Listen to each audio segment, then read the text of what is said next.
রাত 2:17। আরিফের ফোনটা হঠাৎ বেজে উঠল। আরিফ বিরক্ত হয়ে বলল, এই সময় ফোন? কি হয়েছে? ওপাশ থেকে ফিসফিসে গলা, আরিফ, দরজা খুলিস না। আরিফ চমকে উঠল। তুই কোথায় আছিস? আমি তো তোর দরজার সামনেই দাঁড়িয়ে আছি। আরিফের বুক ধক করে উঠল, কারণ সে পরিষ্কার জানত রাহুল আজ সন্ধ্যায় মারা গেছে। হঠাৎ দরজায় ধাক্কার শব্দ।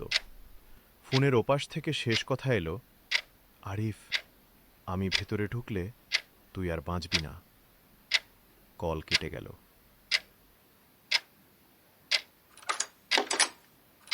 দরজার হ্যান্ডেল আস্তে আস্তে নড়তে লাগলো। আরিফ চিৎকার করতে গিয়েও পারল না, কারণ সে তখন বুঝল ফোনটা এখনো তার হাতেই, আর স্ক্রিনে লেখা, কল ফ্রম আরিফ।